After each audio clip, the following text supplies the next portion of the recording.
लोकतंत्र की सबसे बड़ी ताकत क्या है? आपकी उंगली पर लगी स्याही जो कहती है आप वोट दिए हैं।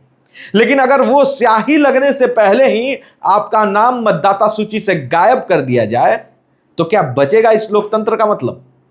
यही सवाल आज पूरा देश के सामने है और देश पूछ भी रहा है, क्योंकि राहुल गांधी ने एक प्रेस कॉन्फ्रेंस में सिर्फ आरोप नहीं लगाया है बल्कि सबूत रखे हैं कि वोट चोरी इस देश में हो रहा है।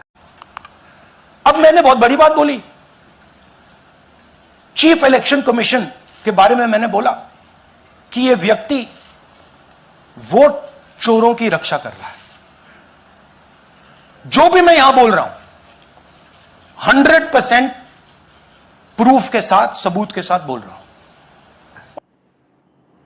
कर्नाटक का मामला है। कर्नाटक के आलंद विधानसभा क्षेत्र का यह मामला है जहां 6018 नाम एक साथ मतदाता सूची से हटा दिए गए। ध्यान दीजिएगा, 6018 का मतलब पूरा गांव होता है।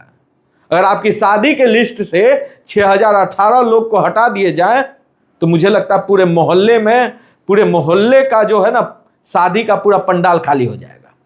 लेकिन मतदाता सूची में ऐसा हुआ है तो कोई पूछने वाला नहीं है।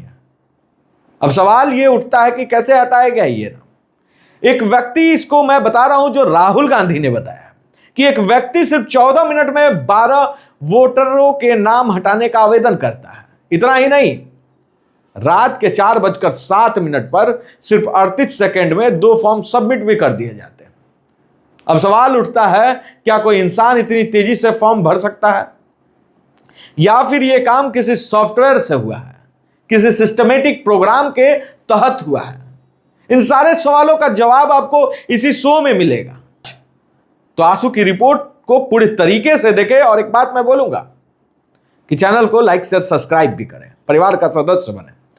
अब चलते हैं, खबर पे आते हैं। राहुल गांधी का आरोप है कि यह सब एक ऑटोमेटिक सॉफ्टवेयर से हो रहा है जहां एक ही मोबाइल नंबर का बार बार इस्तेमाल होता है, ओटीपी का दुरुपयोग होता है, फर्जी लॉगिंग के जरिए मतदाता सूची से नाम हटाए जाते हैं।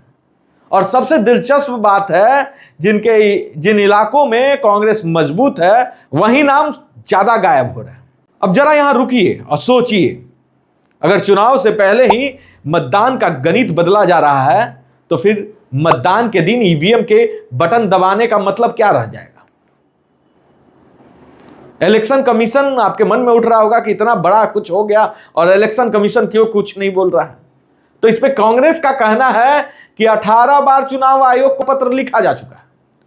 सीआईडी ने मांगा है चुनाव आयोग से ओटीपी लॉगिन्स कि दे दीजिए, हम इस पर जांच कर रहे हैं।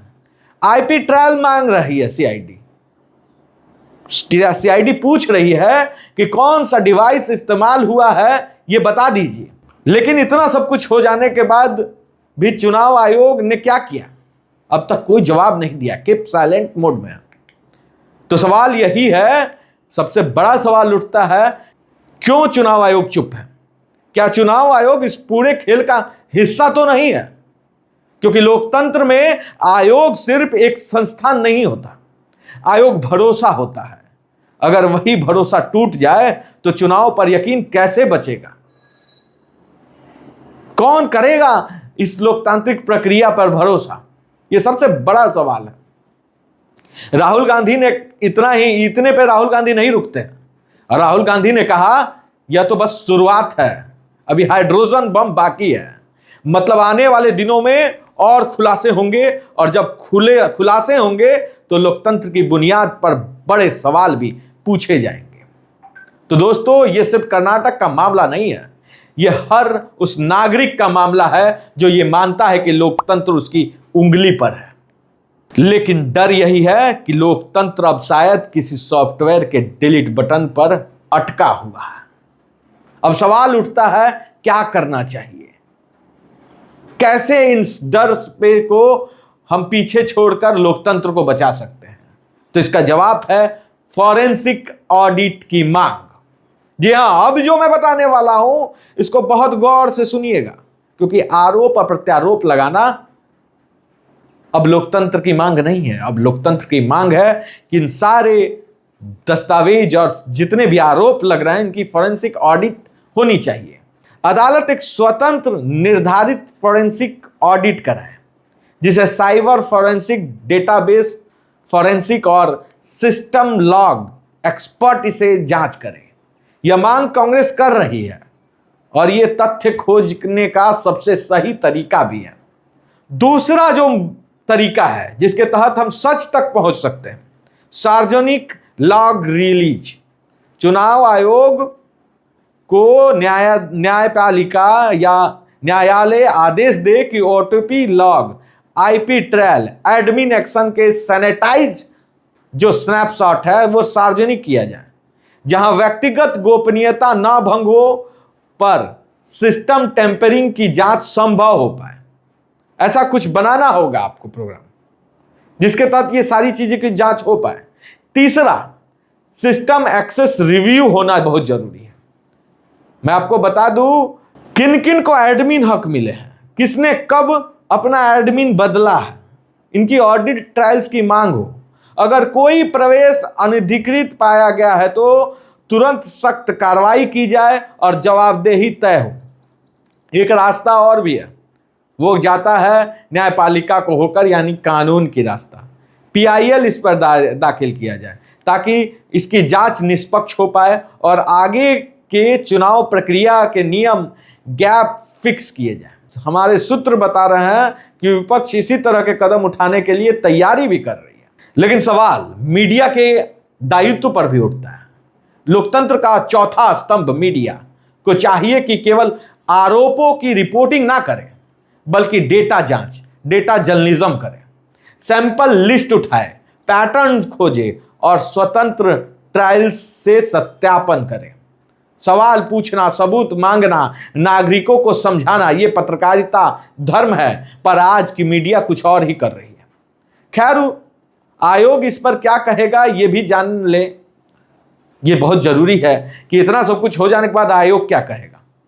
आयोग के द्वारा ये कहा जा सकता है कि ये जो है डुप्लीकेट इमिग्रेशन डेथ के कारण हटाए गए नाम है।